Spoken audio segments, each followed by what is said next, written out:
Hello student, start करेंगे नया chapter 12 electricity.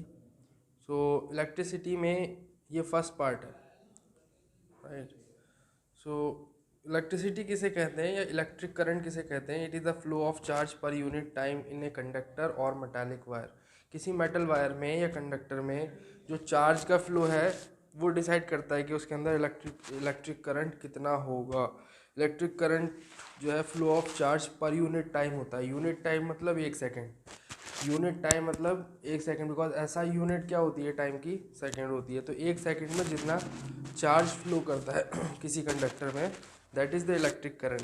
और इलेक्ट्रिक करंट पॉजिटिव चार्ज के फ्लो को कंसीडर करते हैं, राइट। पॉजिटिव चार्ज का जो फ्लो होता है उससे इलेक्ट्रिक करंट डिसाइड होता है, लेकिन पॉजिटिव चार्ज का flow opposite to the charge of flow of electrons consider किया जाता है। इलेक्ट्रॉन्स ही फ्री चार्ज कैरियर्स होते हैं किसी भी कंडक्टर या मेटल वायर में। तो इलेक्ट्रॉन्स के फ्लो की वजह से जो भी फ्लो ऑफ इलेक्ट्रॉन्स का डायरेक्शन होता है उसके अपोजिट डायरेक्शन में फ्लो ऑफ पॉजिटिव चार्ज को कंसीडर करते हैं, और वो flow of positive charge decide करता है what is the electric current. That flow of positive charge per unit time is basically the current, right. Now symbolical representation में I equal to Q upon T लेते हैं। I is electric current is denoted by I, and charge is denoted by q, and small t is for time, right? And the SI unit of electric current is ampere, and 1 ampere is equal to 1 coulomb per 1 second, because charge की SI unit होती है coulomb और time की तो second होती है। तो coulomb upon second is ampere, 1 coulomb पर 1 second. See, we have already discussed this note. Electric current is caused due to the flow of positive charge, which is caused due to the flow of negative charge or electrons in the opposite direction of current in a conductor or metal wire. 1 coulomb is equivalent to the charge containing nearly 6 into 10 to the 18 electrons. तो इतने number of electrons में जितना भी negative charge होगा उसको 1 coulomb of negative charge consider करते हैं। ये 6 × 10⁻18 इलेक्ट्रॉन्स क्या है? नंबर ऑफ इलेक्ट्रॉन्स हैं जिनके टोटल चार्ज को हम 1 कूलाम चार्ज लेते हैं। एक कूलाम के अंदर जो भी चार्ज होता है वो इतने इलेक्ट्रॉन्स का चार्ज होता है, राइट। तो 1 coulomb equal to this much of electrons, and 1 electron equal to 1/6 × 10⁻18 coulomb of charge, right. तो इसको जब हम कैलकुलेट करेंगे 1/6 × 10⁻18 तो आएगा negative charge of 1.6 × 10⁻−19 coulomb. Negative charge, negative क्या लगाया हमने? नेचर ऑफ चार्ज लगाया, क्योंकि इलेक्ट्रॉन्स की बात हो रही है। तो electron because it is a negatively charge सब एटॉमिक पार्टिकल, तो माइनस हम लगाएंगे इसके नेचर की वजह से। माइनस हम यहाँ पे नहीं ले सकते ऊपर में, because number of electron can not be negative and number of anything can not be negative. So हम माइनस नहीं लगा सकते इसके साथ 1.6 के साथ, बिकॉज अगर हम 1.6 के आगे माइनस लगा देंगे तो फिर रिवर्स कैलकुलेशन में नंबर ऑफ इलेक्ट्रॉन्स भी नेगेटिव आएगा। तो number of anything can not be negative, तो इसलिए हम क्या कर रहे हैं? 1 इलेक्ट्रॉन्स को पॉजिटिव कैलकुलेशंस कर रहे हैं, मतलब कितना कूलम ऑफ चार्ज होगा, उसके बाद उसका नेचर उसके आगे नेगेटिव चार्ज करके लिख देंगे। Negative charge of 1.6 × 10⁻−19 coulomb. I think it's clear enough now. Now come to next point, which is electric potential. Electric potential किसे कहते हैं? The electric potential or potential at a point in an electric field is defined as the amount of work done in moving a unit positive charge from infinity to that point. Electric potential या किसी भी point का potential किसमें? Electric field में किसकी कितना होता है? वो अमाउंट ऑफ वर्क डन होता है जो एक पॉजिटिव चार्ज को, एक यूनिट पॉजिटिव चार्ज को इनफाइनाइट डिस्टेंस से उस पॉइंट तक लाने में होता है। मतलब इन्फिनिटी से अगर किसी एक यूनिट पॉजिटिव चार्ज को कैरी करके किसी एक पर्टिकुलर पॉइंट तक लेके आते हैं इलेक्ट्रिक फील्ड में, तो जो वर्क डन होगा, that work done is basically electric potential of that particular point. Now potential difference, क्योंकि पोटेंशियल डिफरेंस से ही पता चल रहा है नाम से कि डिफरेंस मतलब किसी भी दो चीज़ों के कंपैरिजन से आता है डिफरेंस।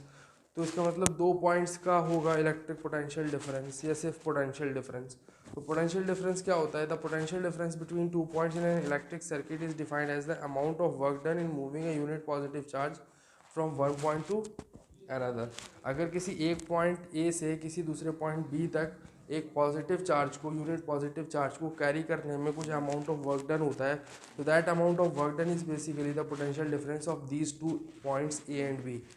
आई थिंक क्लियर हो गया। पोटेंशियल डिफरेंस की वैल्यू जो होती है, मैथमेटिकल रिप्रेजेंटेशन होगा वो क्या होगा, equal to work done upon quantity of charge, because total charge carried जो होगा उससे हमें टोटल वर्क डन को डिवाइड करना पड़ेगा, क्योंकि हमें चाहिए एक यूनिट पॉजिटिव चार्ज का वर्क डन को कैरी करने में जो वर्क डन हो वो। सो नेट चार्ज से डिवाइड कर देंगे वर्क डन को। So V is equal to W upon Q। W is denoted for, W is use for work done and Q is used for quantity of charge and V is for potential difference. So V equal to W upon Q, where V is what, W is what and Q is what. Here everything is written. The SI unit of potential difference is volt. Potential difference की SI unit होती है volt and 1 volt equal to 1 joule per 1 coulomb. तो joule per coulomb, joule क्या होती है work done की unit, joule is basically the difference of energies. So difference of energies is also having the same unit as the energy is having the unit, and energy is having joules as its unit, so therefore work done is also having the SI unit same as energy, which is joule. Electric circuit किसे कहते हैं? It is a closed path which is continuously conducting and containing electrical components like bulb and other resistances between the two terminals of a cell or battery, through which electric current flows. Basically electric circuit is a closed path in which current flows. Electric circuit is a closed path in which current flows. अब उसके अंदर electrical component कितने भी हो सकते हैं, एक भी हो सकता है, नहीं भी हो सकता, बट इलेक्ट्रिक करंट फ्लो करना चाहिए, क्लोज पाथ होगा जिसमें इलेक्ट्रिक करंट फ्लो करता है, उसे बोलते हैं इलेक्ट्रिक सर्किट.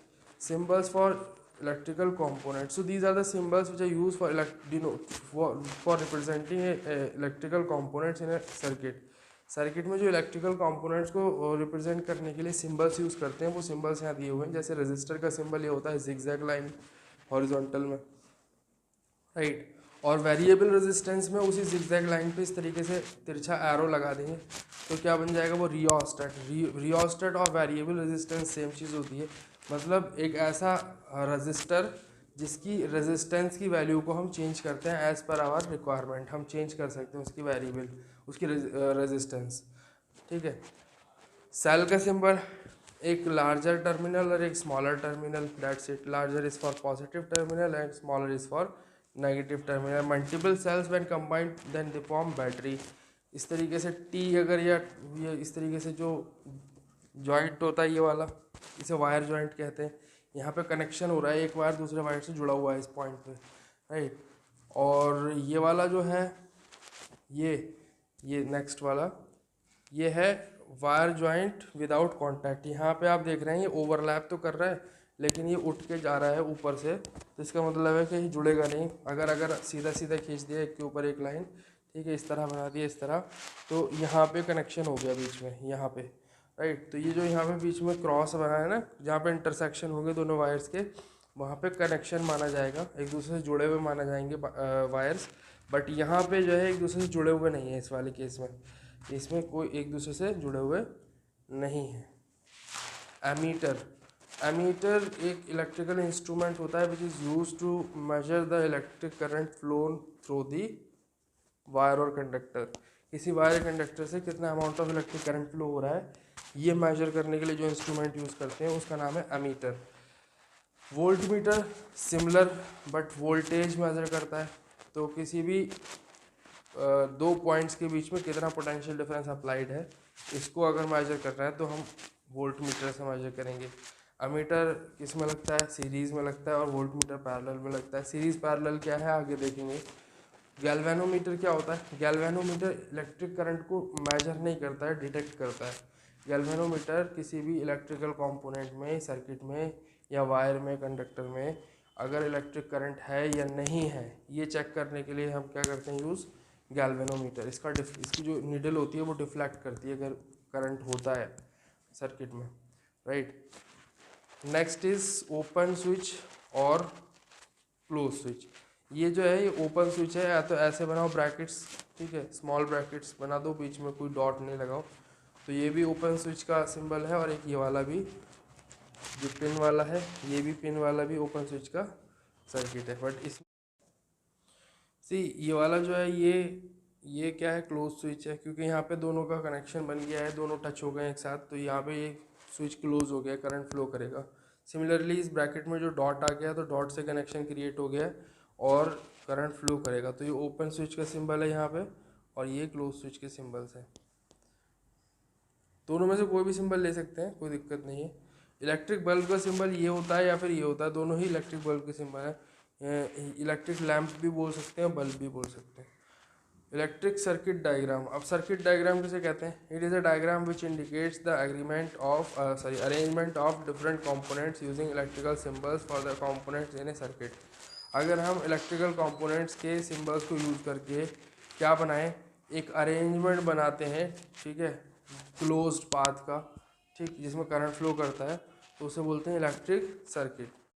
तो ओम्स लॉ कैसे कहते हैं? Ohm's law states that the current flowing through a metal wire or conductor is directly proportional to the potential difference applied across its ends if physical conditions like pressure, temperature and etc. are kept constant। अगर किसी एक metal wire के terminals के across हमने कोई potential difference apply किया है तो उस वायर में फ्लो होने वाला जो करंट है वो किसके डायरेक्टली प्रोपोर्शनल होगा? उसके अक्रॉस जो हमने पोटेंशियल डिफरेंस अप्लाई किया है उसके डायरेक्टली प्रोपोर्शनल होगा। यानी कि अगर हम पोटेंशियल डिफरेंस इंक्रीज करेंगे तो करंट भी इंक्रीज होगा। अगर हम potential difference applied across the conductor decrease करते हैं तो current flow through the conductor भी डिक्रीज होगा। लेकिन ऐसा कब होगा? जब ये फिजिकल क्वांटिटीज़ जो है सारी ये कांस्टेंट हो, प्रेशर टेम्परेचर कांस्टेंट हो। मतलब अगर टेम्परेचर इंक्रीज या डिक्रीज करेंगे तो ओम्स लॉ डिस्टर्ब हो सकता है, मतलब ओम्स लॉ को फॉलो नहीं करेगा वो, फिर हो सकता है ऐसा, राइट। वेरिएबल अगर टेम्परेचर होगा, टेम्परेचर कम ज़्यादा हो रहा है तो फिर ओम्स लॉ डिस्टर्ब हो जाएगा, नहीं होगा follow Ohm's law, right. So यहाँ पे v is directly proportional to i, ये मैथमेटिकल रिप्रेजेंटेशन है किसका? ओम्स लॉ का, राइट। ये मैथमेटिकल रिप्रेजेंटेशन है ओम्स लॉ का। अब डायरेक्टली प्रोपोर्शनल के जो साइन को, इसको अगर हम इस वाले साइन को अगर हम इक्वालिटी में चेंज करते हैं, इक्वल्स लगाते हैं इसकी जगह पे, तो कोई कांस्टेंट ऑफ प्रोपोर्शनैलिटी आएगा, ठीक है। यहाँ पे कांस्टेंट ऑफ प्रोपोर्शनैलिटी r है, r, ये r जो है इसे बोलते हैं रेजिस्टेंस, ठीक है। ये r रेजिस्टेंस ऑफ वायर होगा। नाउ रेजिस्टेंस किसे कहते हैं ये देखते हैं। Resistance, it is the capacity of any conductor और वायर टू अपोज और restrict the flow of current flowing through it. अगर किसी भी वायर में, कंडक्टर में करंट फ्लो हो रहा है तो उस करंट फ्लो को अपोज करने की या उसको रोकने की जो क्षमता होती है, जो ताकत होती है, ये सलाहियत होती है किसी वायर की या कंडक्टर की, उसे क्या बोलते हैं? उस कंडक्टर का रेजिस्टेंस बोलते हैं। So R is equal to V upon I, ये ओम्स लॉ से ही आया है। देखो R is equal to V upon I यहाँ से आया, ये R is equal to V upon I, क्या मतलब? यहाँ पे आर को अगर हम इधर ही छोड़ दें और ये आई को क्रॉस मल्टीप्लाई करके नीचे ले जाएं डिवाइड में, तो वी अपॉन आई हो जाएगा। तो R is equal to V upon I formula of resistance होता है। मतलब अगर हम किसी भी वायर का रेजिस्टेंस फाइंड करना चाहते हैं तो उस वायर में कितना करंट फ्लो हो रहा है, कितना पोटेंशियल डिफरेंस अप्लाई करने पे ये मालूम होना चाहिए। बस उसी पोटेंशियल डिफरेंस को करंट फ्लो से डिवाइड कर दो तो आपको क्या मिल जाएगा? रेजिस्टेंस मिल जाएगा। अब रेजिस्टेंस की ऐसा यूनिट होती है ओम, OHM, ठीक है। सिंबल ये ओमेगा यूज़ होता है, ओमेगा जो सिंबल है, ठीक है, ओमेगा सिंबल से यूज़ कर रिप्रेजेंट करते हैं किसको? Electric resistance of any conductor को, राइट। तो ओम 1 ओम जो होता है वो 1 वोल्ट पर एम्पियर होता है, ठीक है। Factors affecting the resistance of any conductor, किन किन फैक्टर्स पर रेजिस्टेंस ऑफ कंडक्टर डिपेंड करता है? ये 4-5 फैक्टर लिखे हुए हैं, 4 लिखे हुए हैं, इन पे क्या करता है डिपेंड करता है कि आपका रेजिस्टेंस इफेक्ट करता है इनसे। मतलब लेंथ ऑफ कंडक्टर और वायर, मतलब लेंथ अगर ज़्यादा होगी कम होगी तो लेंथ के बढ़ाने घटाने से भी रेजिस्टेंस अफेक्ट करेगा, यानी चेंज होगा। और area of cross section of conductor, area of cross section किसे कहते हैं? अगर किसी कंडक्टर को या वायर को अगर हम काटते हैं तो काटने के बाद जो फेस मिलता है हमें, उसका फ्रंट फेस, वो सर्कुलर मिलता है, राइट। तो वो जो सर्कुलर फेस है उसे एरिया ऑफ क्रॉस सेक्शन बोलेंगे, उसके एरिया को, प्लेन को, राइट। प्लेन फेस को सामने से कट करने पे जो प्लेन फेस ऑब्टेन करते हैं उस प्लेन फेस के एरिया को एरिया ऑफ क्रॉस सेक्शन बोलेंगे। सिलेंड्रिकल वायर है तो वो प्लेन फेस जो आएगा वो सर्कुलर आएगा। और अगर हमारा क्यूबॉइडल शेप का वायर है तो हमारा प्लेन फेस कैसा आएगा? क्यूबिकल आएगा या रेक्टेंगुलर आएगा, सॉरी स्क्वायर शेप का आएगा या रेक्टेंगुलर आएगा। तो अब length, area of cross section, nature of material of conductor और टेम्परेचर, इन सभी पे क्या इफेक्ट करता है, रेजिस्टेंस वायर का इफेक्ट करता है ना। ये 4 फैक्टर्स हैं जिन पर रेजिस्टेंस इफेक्ट करता है, चारों को एक एक करके डिस्कस करेंगे। ठीक है, effect of length of conductor. अब लेंथ पे किस तरह डिपेंडेंट होता है रेजिस्टेंस ऑफ द कंडक्टर। जब कंडक्टर की लेंथ बढ़ेगी तो रेजिस्टेंस ऑफ कंडक्टर भी बढ़ेगा, और जब कंडक्टर की लेंथ डिक्रीज होगी तो रेजिस्टेंस ऑफ कंडक्टर भी डिक्रीज होगा, यानी डायरेक्टली प्रोपोर्शनल का रिलेशन होता है, R is directly proportional to L. इसी तरीके से जो सेकंड है, ठीक है, एरिया ऑफ क्रॉस सेक्शन, इस पे कैसे डिपेंड करता है रेजिस्टेंस। अगर area of cross section increase होगा तो रेजिस्टेंस डिक्रीज होगा। एरिया ऑफ क्रॉस सेक्शन अगर बढ़ेगा तो क्या हो जाएगा, डायमीटर इंक्रीज यानी थिक हो जाएगा वायर, और जब वायर थिक होगा तो इजीली करंट फ्लो कर पाएगा। ये समझने के लिए अगर एग्जांपल ले सकते हो, समझने के लिए एग्जांपल क्या ले सकते हो कि एक पाइप है हमारे पास, उसमें से पानी फ्लो हो रहा है। अगर वो पाइप मोटा होगा तो पानी आसानी से फ्लो होगा, और अगर पाइप पतला होगा तो पानी फ्लो होने में दिक्कत होगी, वो पानी आसानी से फ्लो नहीं होगा। इसी तरीके से अगर कोई वायर मोटा है तो उसमें फ्लो ऑफ इलेक्ट्रॉन्स ईजी होता है, और फ्लो ऑफ इलेक्ट्रॉन्स पे ही फ्लो ऑफ करंट डिपेंड करता है। अब फ्लो ऑफ करंट ज़्यादा होगा तो रेजिस्टेंस कम होगा, क्योंकि रेजिस्टेंस ज़्यादा होने से फ्लो ऑफ करंट कम हो जाता है, यानी उल्टा होता है फ्लो ऑफ करंट और रेजिस्टेंस। फ्लो ऑफ करंट ज़्यादा तो रेजिस्टेंस कम, रेजिस्टेंस ज़्यादा तो फ्लो ऑफ करंट कम, क्योंकि रेजिस्टेंस जितना बढ़ेगा उतना ही कम करंट फ्लो हो पाएगा, और रेजिस्टेंस है ही एबिलिटी जिससे वो अपोज कर पाए, ठीक है, करंट को। तो किसी भी वायर की वो कैपेसिटी या एबिलिटी जिससे वो अपने अंदर फ्लो होने वाले करंट को अपोज करता है, उसी को तो रेजिस्टेंस बोलते हैं। तो रेजिस्टेंस ज़्यादा होगा तो फ्लो ऑफ करंट कम हो जाएगा। तो रेजिस्टेंस के इन्वर्सली प्रोपोर्शनल होता है area of cross section of wire, या ये कह सकते हैं कि wire area of cross section of wire के इन्वर्सली प्रोपोर्शनल होता है रेजिस्टेंस, यानी एक क्वांटिटी बढ़ाओगे तो दूसरी घटेगी। R is inversely proportional to A. ये जो दो रिलेशन बने हैं, एक रिलेशन ये बना है और एक रिलेशन ये बना है, इन दोनों रिलेशंस को अगर हम कंबाइन कर दें तो हमें क्या मिलेगा, ये मिल जाएगा, ठीक है, ये वाला रिलेशन मिल जाएगा। कंबाइन करने पे, कंबाइनिंग रिलेशन 1 और 2 we get R is directly proportional to L upon A. इस रेशियो के डायरेक्टली प्रोपोर्शनल हो जाएगा रेजिस्टेंस एल अपॉन ए के। अब इस प्रोपोर्शनैलिटी को इक्वल्स में चेंज करोगे तो फिर से एक कांस्टेंट ऑफ प्रोपोर्शनैलिटी इंट्रोड्यूस होगा। अब यहाँ पे जो कांस्टेंट ऑफ प्रोपोर्शनैलिटी है वो ये रो है, ये रो, राइट। इसे ऐसे उल्टा 6 जैसा होता है ना, उल्टा 6 इस तरह डिनोट, इस तरह बनाते हैं, ठीक है, इस तरह लिखते हैं, ये सिंबल है, ठीक। तो ये रो क्या है, ये रो रेजिस्टिविटी है, रेजिस्टिविटी ऑफ वायर या मटेरियल, ठीक है। रेजिस्टिविटी किसे कहते हैं, रेजिस्टिविटी और स्पेसिफिक रेजिस्टेंस, ठीक है। ये क्या होता है, ये मटेरियल का होता है, मतलब length, area of cross section या कुछ और चीज़ बढ़ाने घटाने से रेजिस्टिविटी अफेक्ट नहीं करती। रेजिस्टिविटी एक पर्टिकुलर टेम्परेचर पे फिक्स होती है किसी भी मटेरियल की, मतलब अगर कॉपर है तो कॉपर की रेजिस्टिविटी हमेशा फिक्स होगी, ठीक है। अगर एल्युमिनियम है तो एल्युमिनियम की रेजिस्टिविटी हमेशा एक ही होगी। तो चाहे वायर उस एल्युमिनियम का कितना भी बड़ा, छोटा या मोटा हो, उससे मैटर नहीं करती, रेजिस्टिविटी उससे चेंज नहीं होती। लेंथ और area of cross section change करने से रेजिस्टिविटी चेंज नहीं होती। रेजिस्टिविटी टेम्परेचर से अफेक्ट करती है, एक फिक्स टेम्परेचर पे फिक्स रेजिस्टिविटी होगी हर एक मटेरियल की, ठीक है। तो रेजिस्टिविटी और रेजिस्टेंस में कंफ्यूज नहीं हो रहा है, रेजिस्टेंस को आर से डिनोट करते हैं, और वो डिपेंड करता है एरिया ऑफ क्रॉस सेक्शन और लेंथ ऑफ वायर पे भी, जिस तरह वो मटेरियल पे डिपेंड करती है। मटेरियल पे दोनों चीज़ डिपेंड करती हैं, रेजिस्टेंस और रेजिस्टिविटी, लेकिन resistance area of cross section और लेंथ ऑफ वायर को चेंज करने से भी चेंज होगा, resistivity area of cross section of wire और लेंथ को चेंज करने से चेंज नहीं होगा, क्योंकि वो मटेरियल के लिए फिक्स होती है, हर मटेरियल के लिए फिक्स होती है एक फिक्स या पर्टिकुलर टेम्परेचर पे, ठीक है। ये सब हम डिस्कस कर लिया हमने। ऐसा यूनिट देखेंगे रेजिस्टिविटी क्या होती है। ऐसा unit of resistivity is ohm metre. Ohm metre is the unit. Now resistivity पे बेस्ड एक क्वेश्चन है, ये क्वेश्चन इस तरीके का प्रॉब्लम आती है, a copper wire has diameter 0.5 mm and resistivity of 1.6 into 10⁻⁸ ohm metre. ये कॉपर की रेजिस्टिविटी है। अब कॉपर का वायर का डायमीटर कितना भी हो, लेंथ कितनी भी हो, कॉपर है तो इसकी हमेशा रेजिस्टिविटी यही होगी 1.6 into 10⁻⁸ ohm metre. now what will be the length of wire to make its resistance 10 ohm, ठीक है। कितना हमें लेंथ लेनी पड़ेगी वायर की। अगर हम उसका रेजिस्टेंस कितना चाहिए, 10 ओम चाहिए, तो 10 ओम रेजिस्टेंस लेके, रेजिस्टिविटी को इतना लेके 1.6 × 10⁻⁸ ओम मीटर लेके और डायमीटर 0.5 mm लेके आपको क्या करना है, लेंथ फाइंड करनी है। तो डायमीटर से पहले एरिया निकालेंगे, क्योंकि डायमीटर हमें तो एरिया ऑफ क्रॉस सेक्शन रखना होता है फॉर्मूला में, ये डायमीटर तो रखना नहीं होता। तो डायमीटर से पहले रेडियस निकालेंगे, रेडियस से फिर हम क्या निकालेंगे, area of cross section. Area of cross section को यूज़ करके और रेजिस्टिविटी को यूज़ करके और R = 10 ओम यूज़ करके हम लेंथ फाइंड करेंगे इसी रेजिस्टिविटी वाले फार्मूला से। ये जो फार्मूला है यहाँ पे, ये वाला फार्मूला, राइट। तो इस फार्मूला से हम रेजिस्टिविटी फाइंड करेंगे।